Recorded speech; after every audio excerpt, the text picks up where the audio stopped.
Mis padres me ignoraron por años. En la cena de Navidad, anuncié casualmente, vendí mi empresa. Mi hermano se rió, tu negocito sin valor. ¿Por cuánto? Mi respuesta, $170 millones. Su mandíbula cayó y mamá palideció.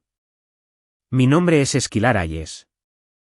Tengo 28 años y mi familia me ha tratado como ruido de fondo desde que tengo memoria. Para ellos, yo era la responsable. La que estaría bien sin importar nada, lo que en realidad significaba que nunca tenían que prestarme atención. Guardaban toda la atención, todos los elogios, todos los discursos de estamos muy orgullosos de ti, para mi hermano mayor y su vida grande y brillante.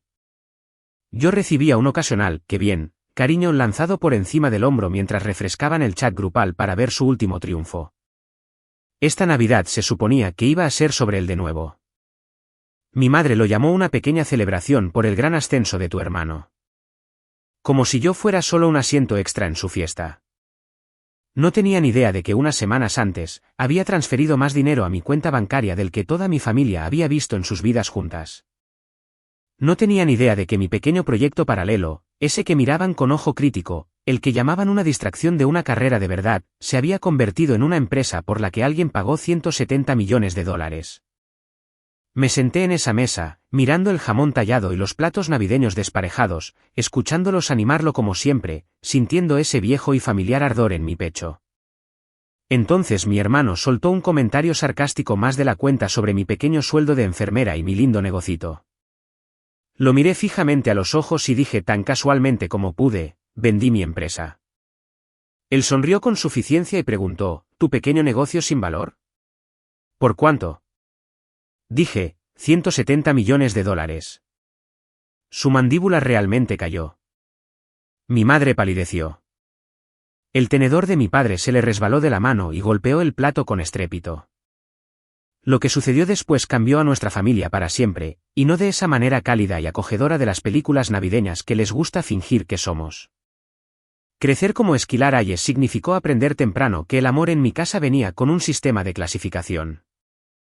Y yo nunca estaba en primer lugar. Yo era la niña que traía a casa cintas de feria de ciencias y 10 en biología. Mi hermano mayor era el que anotaba touchdowns ganadores y hacía que anunciaran su nombre por el altavoz. ¿Adivina cuál mis padres enmarcaron en la pared? Me llamaban de bajo mantenimiento como si fuera un cumplido.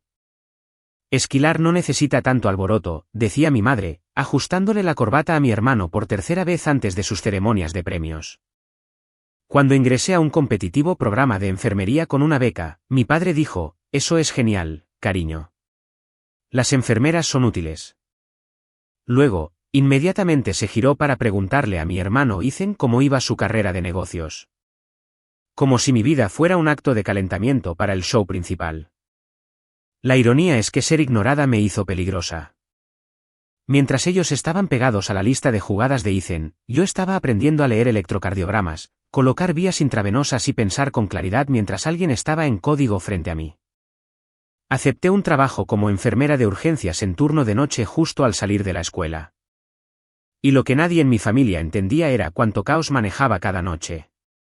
Estabilizábamos víctimas de accidentes automovilísticos, pacientes con derrames cerebrales, casos de sobredosis.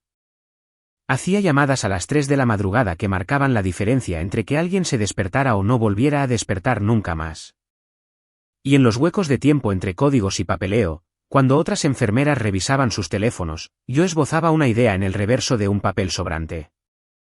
Seguía viendo los mismos problemas una y otra vez, personal caótico, traspasos de información omitidos, retrasos peligrosos porque nadie tenía una imagen clara de quién estaba dónde y qué estaba pasando. Así que con la ayuda de una amiga programadora de la universidad, Maya López, comencé a construir una plataforma que llamamos PulseLink, un sistema de coordinación en tiempo real para el departamento de emergencias. Al principio, era solo un prototipo tosco. Me arrastraba a casa a las 7 de la mañana, me duchaba, me desplomaba unas horas, y luego me despertaba, tomaba un café a tragos, y me conectaba a llamadas con Maya. Depurábamos problemas mientras mis vecinos preparaban la cena. Luego regresaba al hospital para otro turno de 12 horas. Mi familia sabía exactamente el 1% de esto.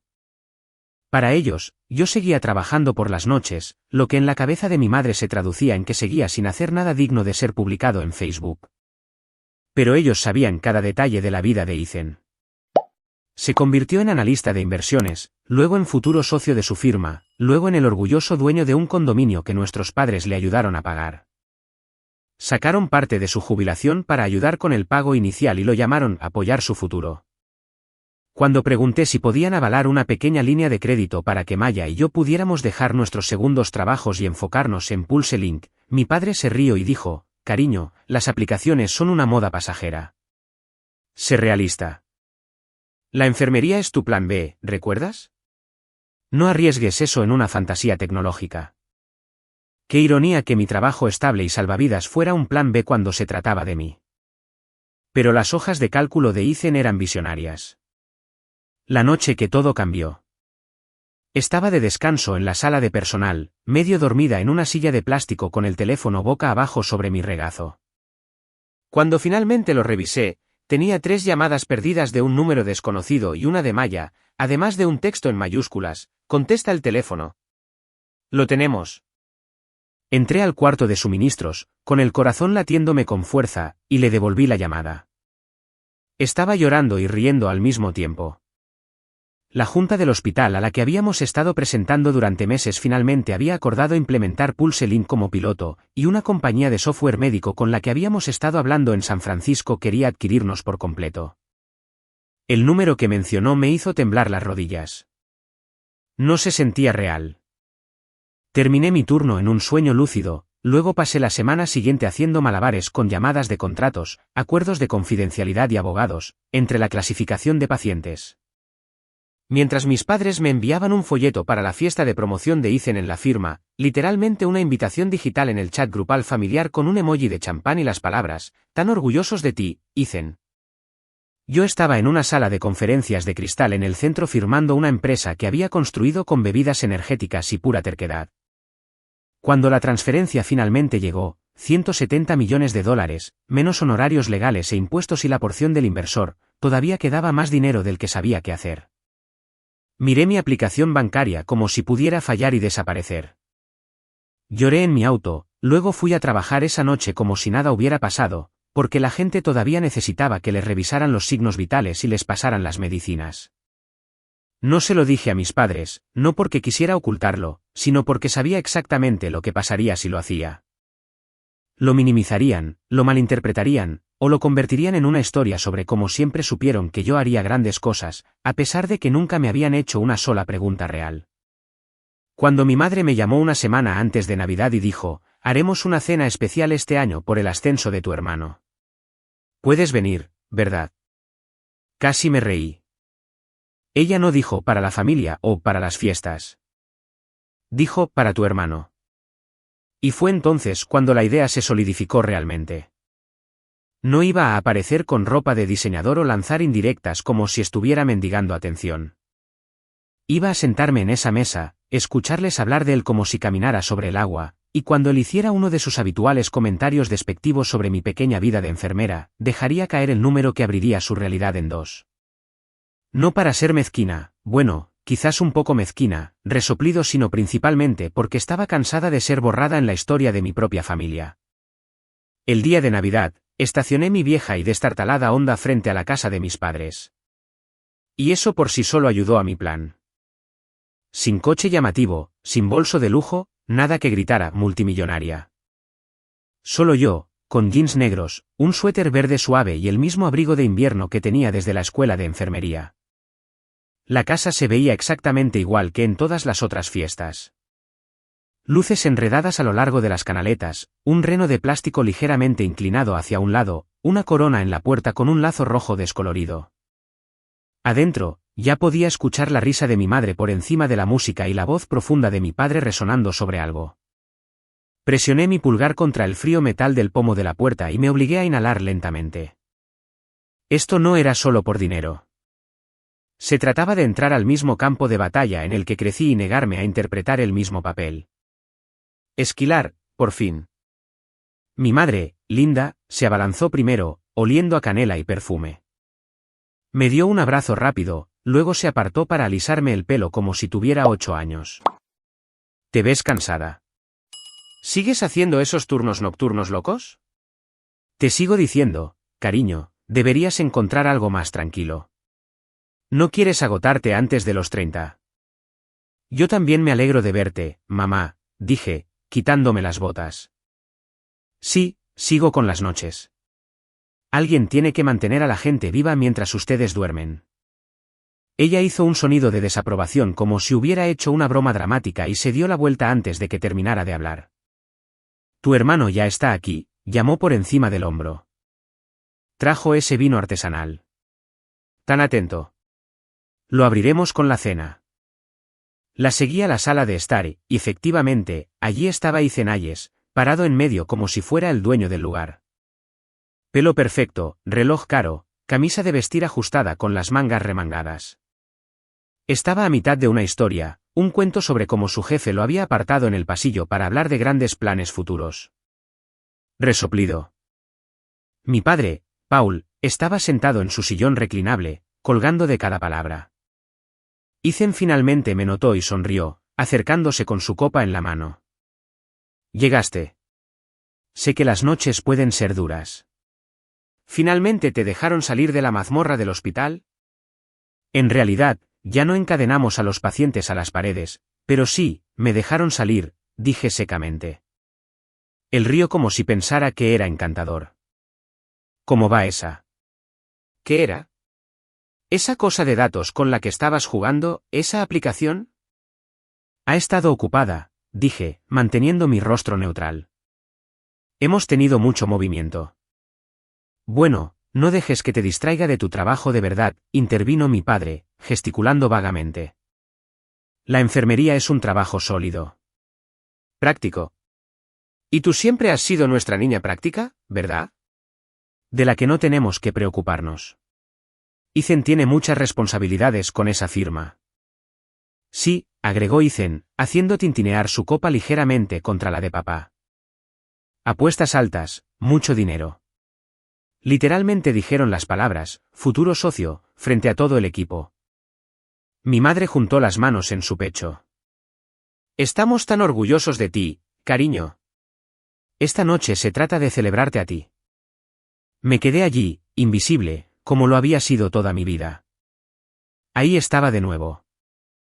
No tenemos que preocuparnos por ti. Sonaba bien, pero en realidad significaba, no pensamos en ti. Fui a la cocina a ayudar. No porque quisiera, sino porque le daba a mis manos algo que hacer además de temblar. Mientras cortaba verduras y revolvía salsas, el ritmo familiar de la cocina navideña funcionaba como un metrónomo para calmarme. Mi teléfono vibró en mi bolsillo. Un mensaje de Maya. ¿Estás bien? Recuerda que ellos no deciden tu valor. Tú lo haces. Sonreí a pesar de mí misma y escribí de vuelta, pronto es la hora del espectáculo. Cuando finalmente nos sentamos en la mesa del comedor, la distribución de los asientos lo decía todo. Ethan justo en el medio de un lado, flanqueado por mis padres como si fuera el invitado de honor en alguna gala. A mí me habían puesto en el extremo más alejado, cerca del aparador, al alcance fácil para pasar platos y llevarlos al fregadero. Una camarera incorporada, clásico. Mientras empezaban a servir el vino, mi padre levantó su copa. Por Ethan, dijo, con los ojos brillantes. Por su ascenso, su arduo trabajo y todo lo que va a lograr. No podríamos estar más orgullosos. Por Ethan, repitió mi madre. Nuestra estrella. Yo también levanté mi copa. En parte porque habría sido extraño no hacerlo. En parte porque quería que se adormecieran en su guión habitual. Ethan me sonrió con suficiencia mientras daba un sorbo, un pequeño levantamiento arrogante de su boca que decía que sabía exactamente dónde estaba en la cadena alimenticia familiar. Entonces, Esquilar, dijo, echándose hacia atrás como un presentador de programa de entrevistas que le tira un hueso a un invitado. ¿Todavía haciendo turnos dobles y comiendo aperitivos rancios de la máquina expendedora? Tienes que salir de esa rutina, hermanita. Quizás algún día te consiga una entrevista en mi firma. Lo dijo a medias en broma, pero había una condescendencia real debajo.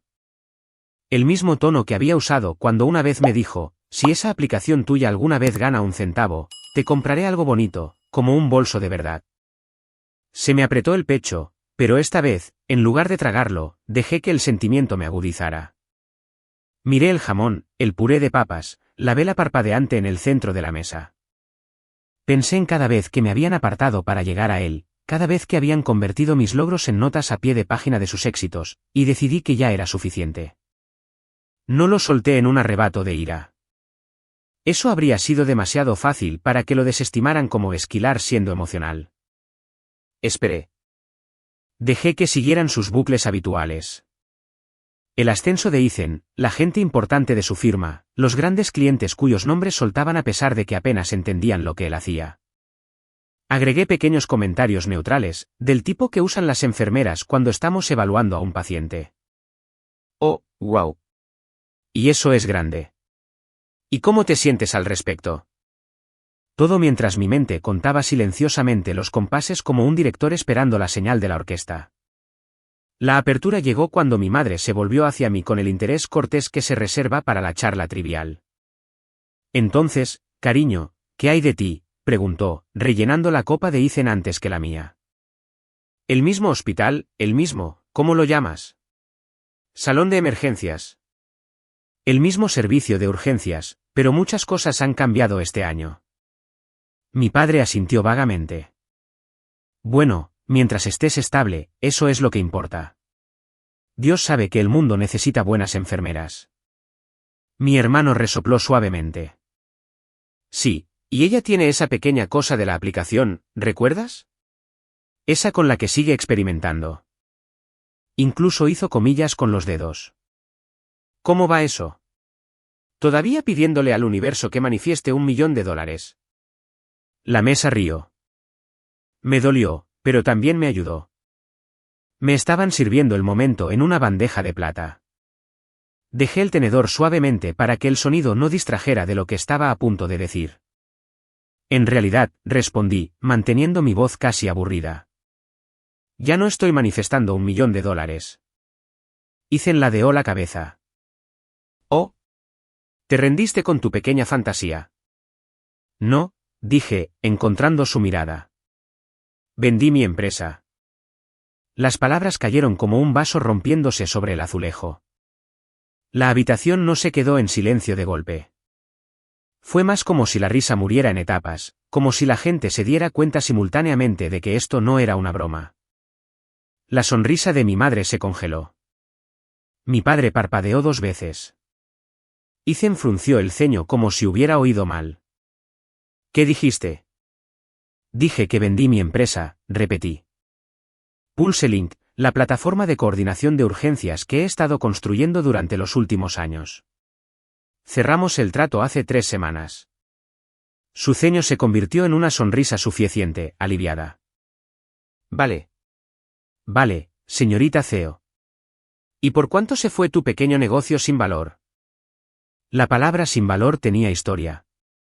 Me la había lanzado en una pelea el día de Acción de Gracias pasado cuando le dije que no tenía dinero extra para ayudar con una segunda inversión que quería hacer. Eres enfermera, Esquilar. Ganas algo de dinero, pero no estás nadando en él. Esa aplicación no vale nada hasta que se demuestre lo contrario. Lo había dejado pasar entonces. No esta vez. Tomé un sorbo de agua, mantuve mis manos firmes y dije, $170 millones. Ethan rió demasiado fuerte. No me digas. Es broma. Mi madre dijo rápidamente, como si necesitara reafirmar el control de la narrativa. Eso no es gracioso, Esquilar. Hablar de dinero es vulgar. No estoy bromeando, respondí. $170 millones. Una compañía de software de salud en San Francisco adquirió PulseLink. Firmamos a principios de mes. Tengo un puesto de consultoría de varios años y acciones en su empresa matriz. Después de impuestos y pagos a inversores, estoy bien. Vi cómo el color desaparecía del rostro de mi madre como si alguien hubiera tirado de un enchufe. La mandíbula de mi padre se aflojó. Me miró como los pacientes miran un monitor cuando los números no coinciden con lo que sienten. Confundido, desorientado. La risa de Ethan se apagó. Estás mintiendo, dijo. No puedes simplemente. No vendes cosas por tanto dinero. Todavía conduces ese coche horrible. Todavía vives en ese apartamento con los escalones chirriantes. Si tuvieras ese tipo de dinero, lo sabríamos. ¿Por qué?, pregunté, inclinando la cabeza. Nunca antes habías preguntado por mi trabajo. Apenas escuchas cuando hablo de mis pacientes, y mucho menos de mi empresa. Asumiste que conocías toda mi vida porque sabías mi título de trabajo. Sabes las horas que trabajo, pero no sabes lo que he construido con ellas. Mi madre se agarró la servilleta. Esquilar, cariño, si esto es alguna broma para arruinar la celebración de tu hermano. No estoy tratando de arruinar nada, interrumpí, mi paciencia menguando. Estoy compartiendo mis noticias en una cena familiar. No es de eso de lo que se trata esto, ¿verdad? ¿Familia? Mi padre se aclaró la garganta, buscando algo sólido. Si esto es verdad, dijo lentamente. ¿Por qué no nos lo dijiste? ¿Por qué no viniste a nosotros primero? Esa pregunta realmente me hizo reír. Un sonido corto y amargo. ¿Venir a ustedes primero? ¿Como cuando les pedí que avalaran una pequeña línea de crédito y me dijeron que fuera realista? ¿Como cuando intenté explicar lo que hacía PulseLink, y me dijisteis que no entendíais esa tontería de la tecnología y cambiasteis el tema al bono trimestral de Ethan? La habitación se quedó en silencio. Los ojos de Ethan parpadearon entre mis padres y yo. Algo parecido al pánico comenzó a destellar en ellos. Estaba acostumbrado a ser el personaje principal aquí. De repente, no lo era. Vale, dijo, forzando una risa. Supongamos que es real. Muéstranos. Muéstrame tu cuenta. Muéstrame algo. Sonaba casi frenético. Normalmente, odiaría la idea de sacar mi teléfono y demostrar mi valía con números, pero en ese momento, sabía exactamente lo que estaba haciendo. Abrí mi aplicación bancaria debajo de la mesa, abrí una de las cuentas y puse el teléfono boca arriba entre nosotros. No mostré todo, solo lo suficiente. Suficientes ceros para hacer que mi padre aspirara bruscamente y la mano de mi madre volara a su boca. Suficiente para que los ojos de Ethan se abrieran y luego se entrecerraran. Como si estuviera tratando de hacer cálculos complicados en su cabeza. Cálculos que terminaban en una conclusión: ya no era el hijo más exitoso. Santa, murmuró Ethan, cortándose solo porque nuestra madre le lanzó esa mirada que reservaba para el mal lenguaje y la salsa derramada. Miró la pantalla como si pudiera hacer que los números cambiaran con la fuerza de su voluntad. Esto no tiene sentido. ¿Tú? ¿Cómo? Esa sola palabra lo dijo todo. Tú. La chica de la que no tenían que preocuparse. La enfermera que trabajaba de noche y usaba zapatos sensatos. La hermana que se sentaba en silencio y aplaudía bajo pedido mientras brindaban por cada movimiento de Ethan. No es tan complicado, dije. Vi un problema en el trabajo. Construí algo para solucionarlo y personas en posiciones de poder vieron el valor. Pagaron en consecuencia. Pero nunca dijiste nada, susurró mi madre. Ni una palabra. Somos tus padres. Deberíamos haberlo sabido. ¿Deberían?, pregunté. Porque cada vez que intenté hablar de PulseLink, ¿me interrumpisteis para preguntarle a Ethan qué tal su gran reunión? Intentaría explicar y diríais: qué bien, cariño. Luego preguntabais por el bono de Ethan. Conocéis cada detalle de su trabajo, pero ni siquiera podéis decirme el nombre del hospital donde trabajo sin pensar un segundo. Mi padre se puso rígido. Ahora espera. Te hemos apoyado. Siempre hemos estado orgullosos de ti. Me incliné hacia adelante. Los años de palabras tragadas finalmente arañando su salida. Apoyasteis a Ethan. Metisteis la mano en vuestra jubilación para ayudar con su condominio. Avalasteis su primer coche. Cuando él hundió esa inversión que no podía fallar hace 2 años, lo llamasteis experiencia de aprendizaje. Cuando yo pedí una fracción de ese apoyo, me dijisteis que estaba siendo imprudente. El rostro de Ethan se puso rojo. Eso no es justo, espetó. Sabían que tenía perspectivas reales. Tú solo estabas jugando con código en tu portátil. ¿Te refieres al código con el que te reíste cuando te mostré el panel inicial?, pregunté. Ese que dijiste que parecía un proyecto escolar antes de que tomaras una foto y se la enviaras a tus amigos como broma. Abrió la boca y luego la cerró. El recuerdo claramente lo golpeó. Nuestra madre miró entre nosotros, sacudida. No lo sabíamos, murmuró. No teníamos idea de que era serio. ¿Por qué no insististe más? Hiciste que te escucháramos. Ahí estaba. La culpa vuelta hacia mí. Clásico. Porque estaba cansada, dije en voz baja. Cansada de rogarle a mis propios padres que me trataran como algo más que un accesorio para la historia de éxito de Ethan. Cansada de explicar mi vida a personas que ya habían decidido quién era yo. La habitación se sentía apretada, el aire caliente a pesar de la nieve afuera. Mi padre dejó su tenedor, olvidado. ¿Y ahora qué?, preguntó, su voz extrañamente pequeña. Eres rica. No nos necesitas. Nunca os he necesitado para el dinero, dije. Os necesitaba para que os importara. Necesitaba que me mirarais y vierais más que a alguien que estaría bien sin importar nada. Ethan de repente echó hacia atrás su silla, las patas raspando bruscamente contra el suelo. ¿Y qué? ¿Viniste aquí a pavonearte?, exigió. ¿A humillarme? ¿A hacer que se sintieran culpables? No podías simplemente contárnoslo como una persona normal, tenías que hacerlo en la cena de celebración de mi ascenso. ¿Te refieres a la cena de Navidad que mis padres rebautizaron para tu ascenso?, le lancé. ¿La que me presentaron como la gran noche de tu hermano? Si esto es realmente solo sobre la familia y no sobre adorarte a ti, ¿por qué mi éxito se siente como un ataque? Me miró fijamente, con la mandíbula apretada. Siempre te hiciste la víctima, dijo. Nunca pediste más. Nunca dijiste que querías el foco. No quería el foco, respondí. Quería espacio para existir. Hay una diferencia. Cayó otro silencio pesado. Podía notar que mis padres intentaban ponerse al día, reescribiendo mentalmente años de historia familiar sobre la marcha. Ese era su problema, no el mío. No estaba allí para ser niñera de su culpa. Estaba allí para salir, finalmente y por completo, de la caja en la que me habían metido. Recogí mi teléfono y lo bloqueé. No vine aquí a mendigar validación, dije, empujando mi silla hacia atrás. Vine aquí para deciros quién soy ahora. Si podéis manejarlo o no, depende de vosotros. Mientras me ponía de pie, mi madre intentó agarrar mi muñeca. Esquilar, espera, suplicó.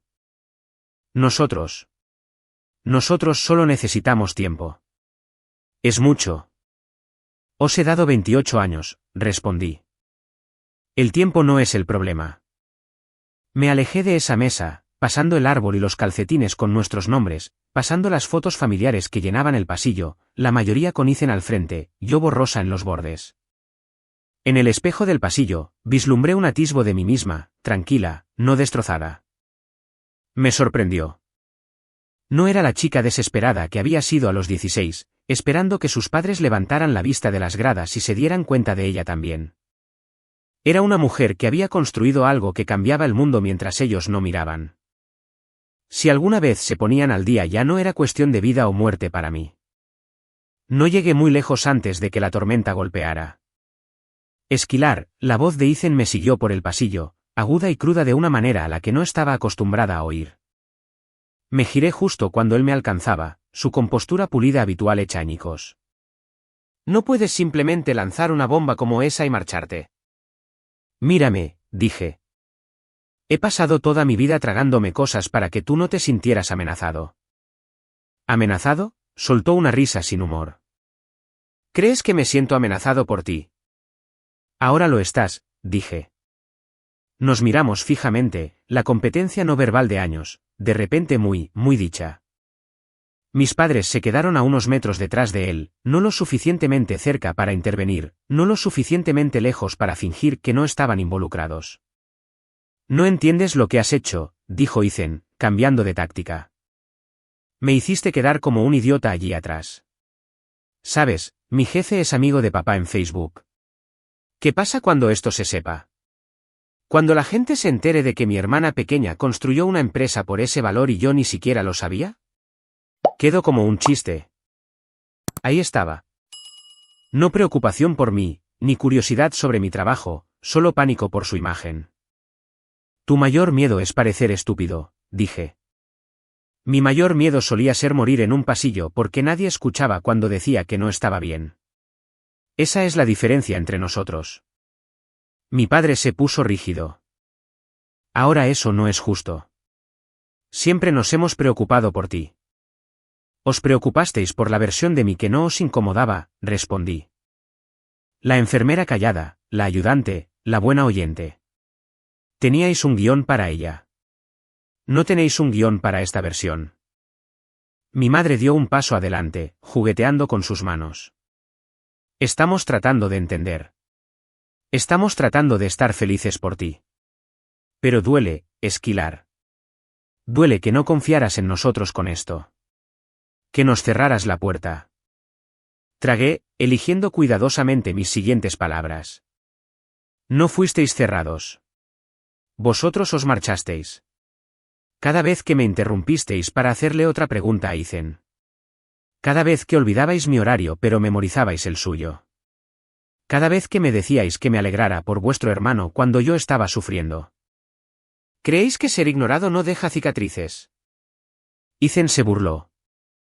Esto es ridículo. Actúas como si hubieras sido abusada o algo así. Tenías un techo sobre tu cabeza, comida, una buena escuela.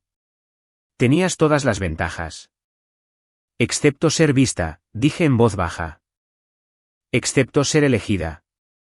El pasillo se sentía demasiado pequeño, las paredes demasiado cercanas. Por un segundo, consideré ablandarme, retractarme, hacer una broma para aligerar la tensión. Ese viejo reflejo era fuerte. Pero entonces recordé todas las noches que pasé colapsando en la cama, con los ojos ardiendo por mirar fijamente una pantalla después de 12 horas de pie, construyendo algo en lo que nadie en esta casa creía. Esa chica merecía algo mejor que yo cediendo. Ahora, esto es lo que va a pasar, dije, sorprendiéndome a mí misma por lo firme que sonaba. Me voy a ir. Vosotros os vais a sentar con esto. Quizás os enfadaréis y os quejaréis el uno al otro de lo desagradecida que soy. Quizás os sentiréis culpables. Quizás intentaréis fingir que nada pasó. Es vuestra decisión. Pero de ahora en adelante, si queréis acceso a mi vida, no a mi dinero, a mi vida, será bajo términos diferentes. Mi padre frunció el ceño. ¿Qué términos? Dejad de compararme con Ethan, dije. Dejad de tratar mis logros como accidentes. Dejad de pedirme favores que nunca le pediríais a él. Y pedid perdón, no solo por esta noche, sino por los últimos 20 años. Ethan levantó las manos. ¿Pedir perdón por qué? ¿Por ser exitoso? No, respondí. Por pisotearme para sentirse más alto.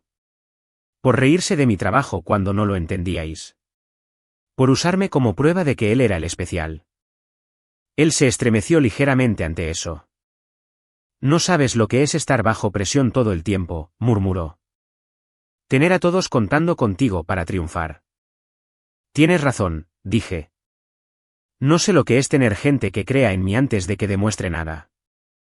Solo sé lo que es remendar gente toda la noche y luego verter mis últimas células cerebrales en la construcción de algo mientras las personas que supuestamente me querían más lo llamaban una apuesta.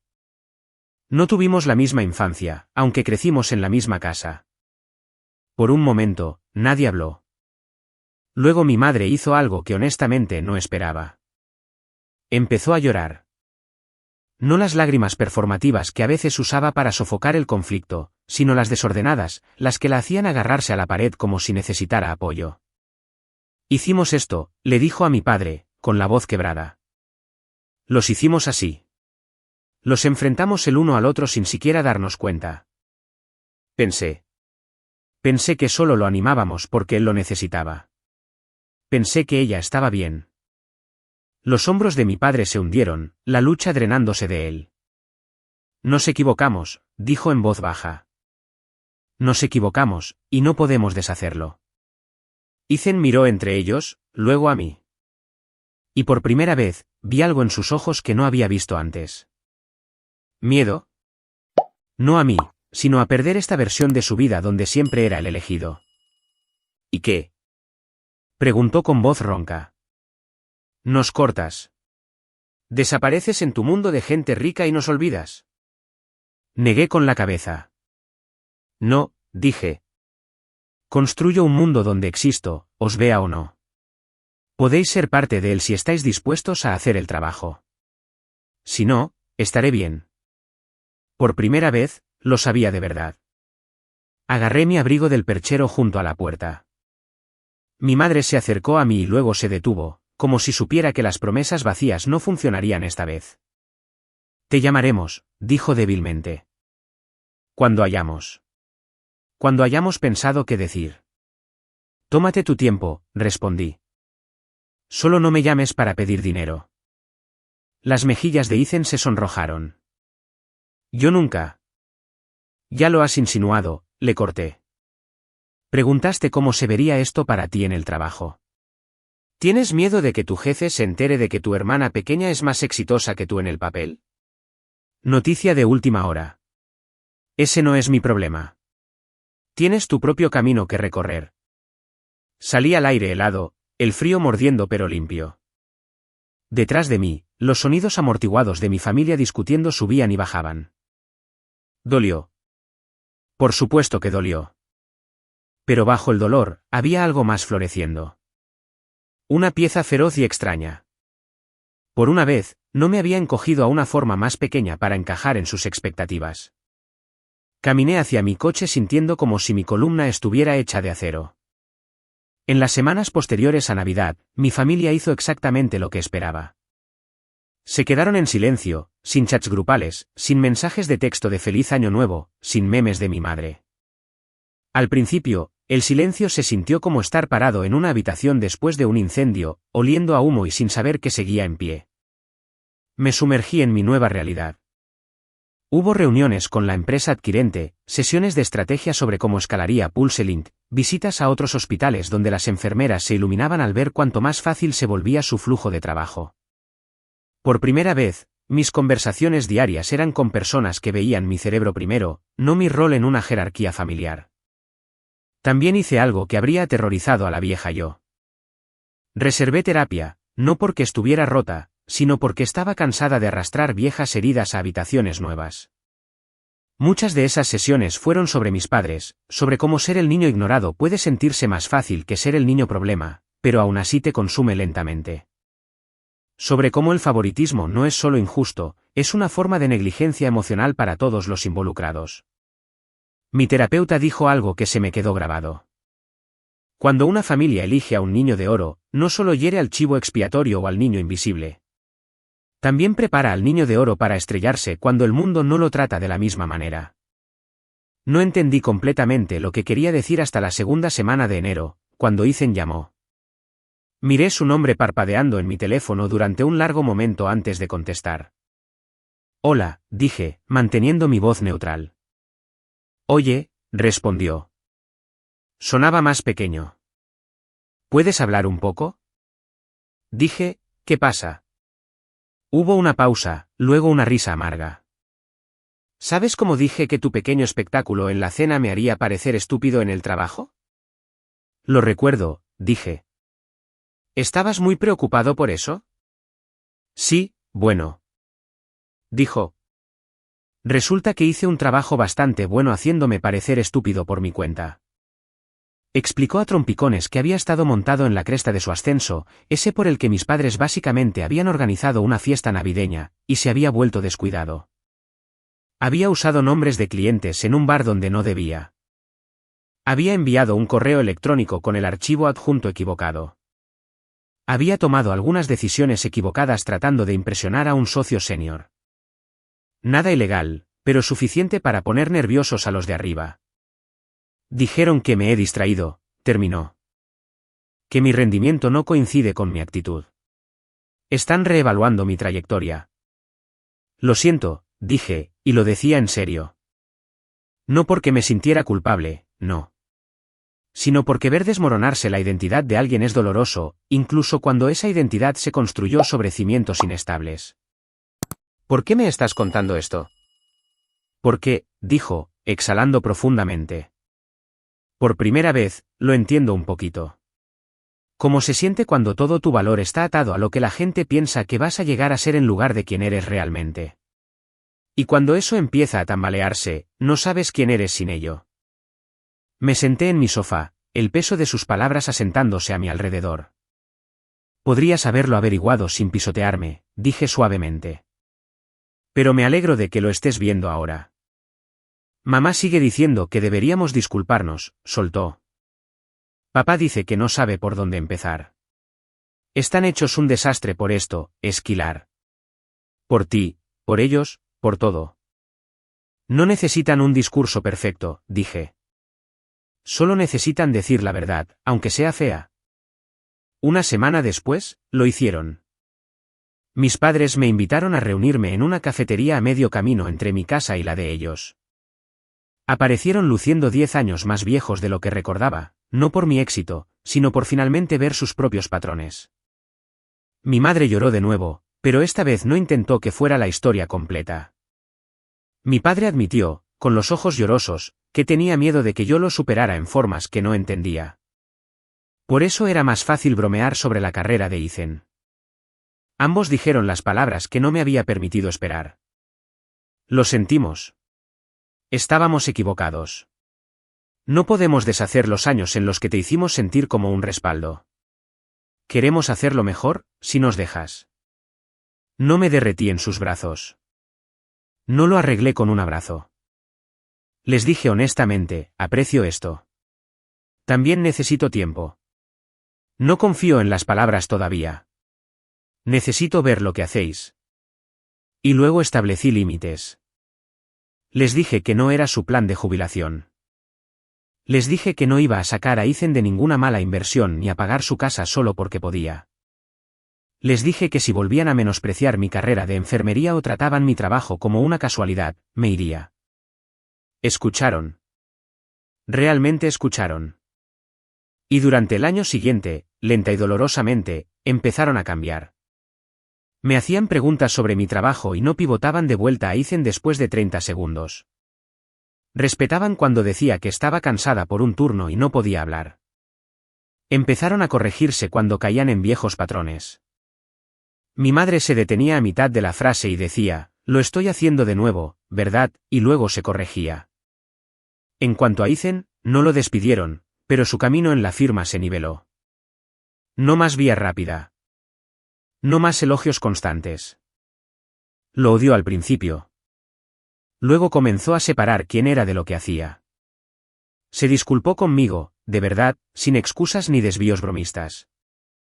Y un día, meses después de aquella Navidad, me preguntó algo que me sorprendió más que cualquier otra cosa en toda esta historia. ¿Crees, dijo, que alguna vez me dejarías hacer una pasantía o trabajar en algo que construyas? No como tu hermano, solo como un tipo que empieza de nuevo. Lo pensé por un largo segundo. Quizás, dije, si estás de acuerdo con empezar desde abajo y ser enseñado por personas a las que no impresiona tu apellido. El río, pero había humildad en ello esta vez. ¿Justo? Esto es lo que aprendí de todo esto y lo que querría que cualquiera que esté viendo se llevara. El favoritismo familiar no es solo injusto. Es un tipo de daño lento. Le dice a un niño que nunca es suficiente y a otro que solo es suficiente cuando está brillando. Hace que el niño ignorado dude de su valor y que el niño de oro tenga miedo de caerse. Defenderse en ese sistema no es egoísta. Es supervivencia. Establecer límites con tus padres no es irrespetuoso. A veces es la única manera de romper un patrón que de otro modo se transmitiría a la próxima generación. Y tu valor no comienza cuando tu familia finalmente lo ve. Ha estado ahí todo el tiempo. El hecho de que mis padres me ignoraran durante años no borró mi valor. Simplemente retrasó el momento en que tuvieron que enfrentarlo.